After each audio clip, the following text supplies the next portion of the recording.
Hello and Fáilte Harnash to the Festival Slice, day 2 of the Punchestown Festival, and what a cracker. We saw some of the sights there. It was an unbelievable day's racing. The highlight, without doubt, the performance of Chacun Pour Soi, back to his very, very best in the champion chase.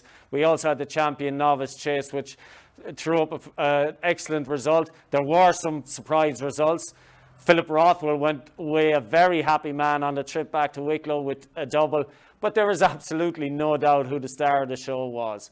Willie Mullins, 5 winners, 3 Grade 1s, 5 different jockeys, 5 different owners. Those 5 winners went off at odds of 1,875 to 1. For those of you who aren't into having a punt, if you had €1 at those odds on those 5 horses, you would have landed €1,875.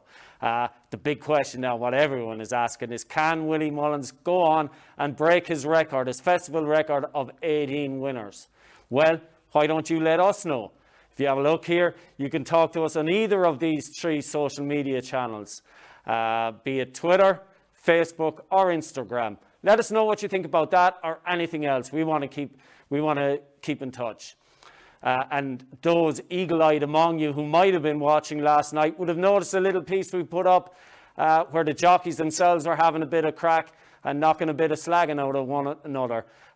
Don't worry, there's going to be plenty more of that to come.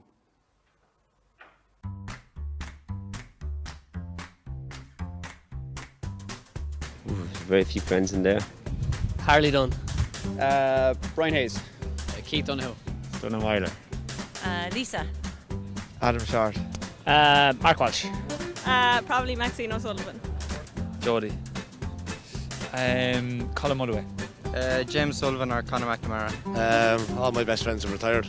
Mark Walsh. Paul Cawley. I'd say I've no friends, to be honest.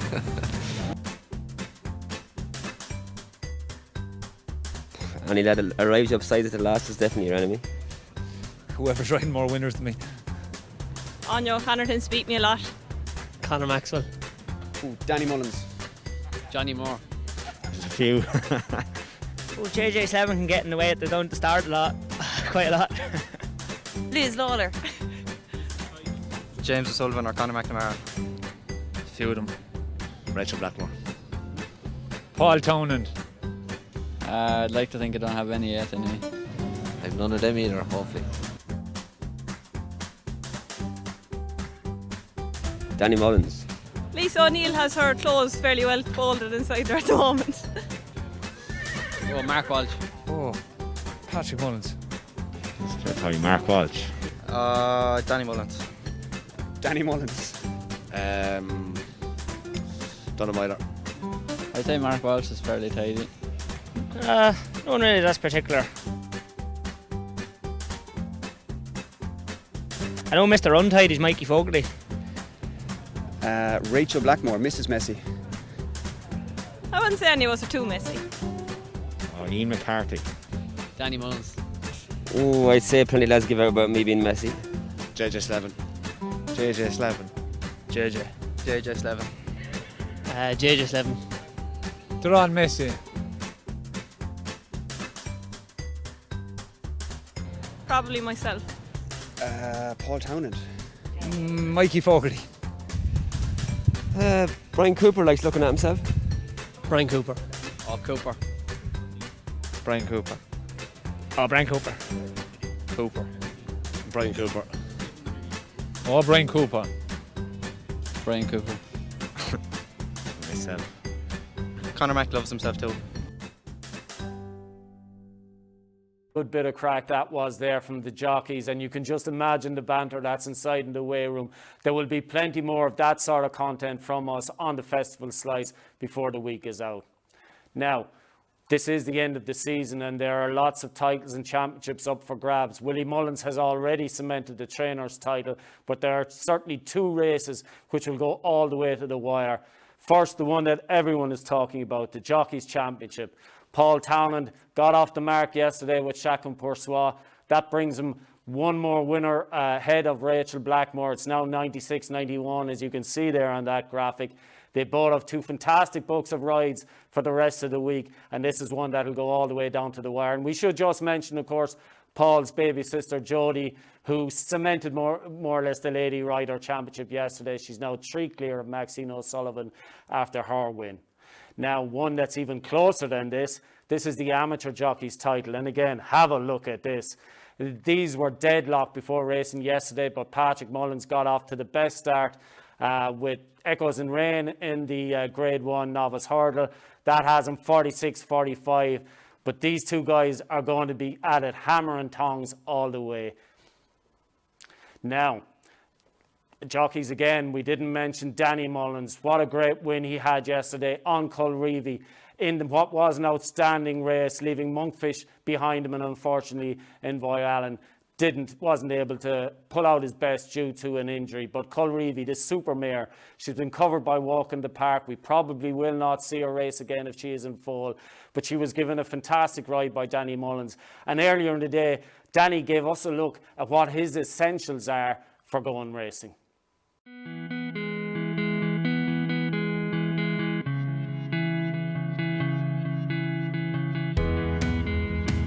Yeah, delighted to be joined by Danny Mullins, and we just see here, we're used to going to matches looking at kit bags, but we see the guys coming in here with these huge kit bags, and just looking here we can see why there's something for every occasion here. Danny, run us through. Look at it, we've got different saddles, they're like pieces of paper. I mean, I'm looking at this little red one here. Talk us through it. These are some of my lighter saddles that I keep in my bag. It's small, and that's very small. So these are on the days when we're getting down 10 stone, 913s and stuff like that.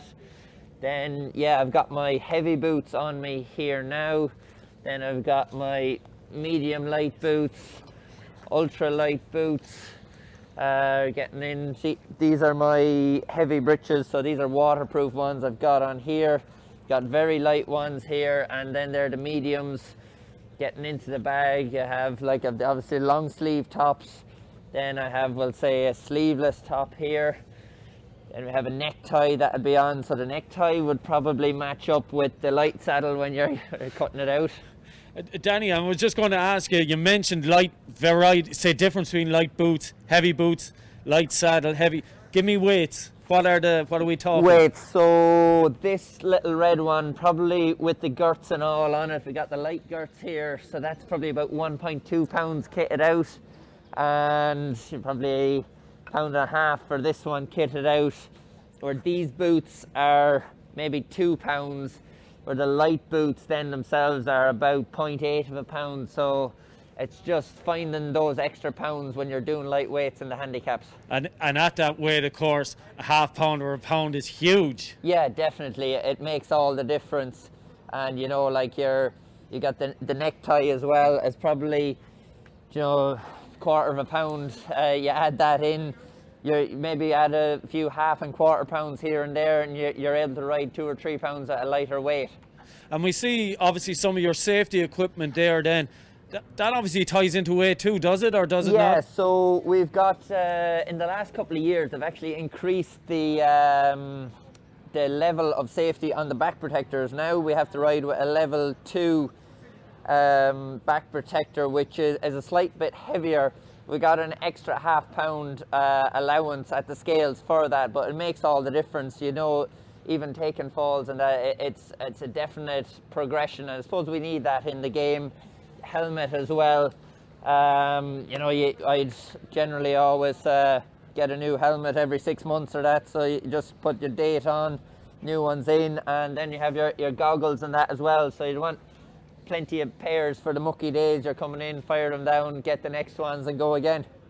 Do you have the goggles? Where are the goggles? Because we see as we watch you racing, goggles come down, goggles, they're not, are they all on, or how do so I normally, on heavy ground, maybe 2 or 3 pairs, and then as you're going, you're pulling them down, and you have a clean set underneath. And I suppose on good ground you might only need 1 pair all summer, but as you get into the winter you need a few extra pairs for those long distance handicap chases and stuff. Anything else inside there we haven't seen? I suppose we have whips in here as well, so we've 3 magic ones here for so that's important part of it as well. And yeah, that's all the gear. I have a few few bands here, you know, doing a little bit of stretch work and that beforehand if you're a little bit stiff, and keep you going, a few extra pairs of gloves and what have you. So that's about it for me. No snacks, Danny, during the day, no? Unfortunately not. I keep a little bit of chocolate beside my seat, all right. I like that. Probably shouldn't be, but you have to have your vices too. Fantastic. It's very insightful, very interesting, the amount of kit you have to have for a day out in the saddle. Thanks for putting us through it, Danny. No problem. Yeah, tremendous insight there from Danny Mullins into what is in his kit. Danny Mullins, remember, is 5'11", so when you saw that little red excuse for a saddle that he has inside in his bag, that's saving him a pound, which is crucial to him. Now, it's interesting to hear him say that he's still partial to a bit of chocolate, and a little birdie told us that he is really, really partial to his hot chocolates and plenty cups of them. Maybe they were the secret ingredient that got Culreevy over the line yesterday. Danny has a big book of rides again today, and it is an action-packed card. Fantastic from top to bottom, with the 3 Grade 1 sandwich in the middle. It really is something to look forward to. And 5:20, we have the Irish Mirror Novice Hurdle. That brings Vanillier and Galopin de Champs together, 2 Cheltenham winners, and it will be very interesting to see how that plays out. Then we have the feature, 5:55, the Ladbrokes Punchestown Gold Cup.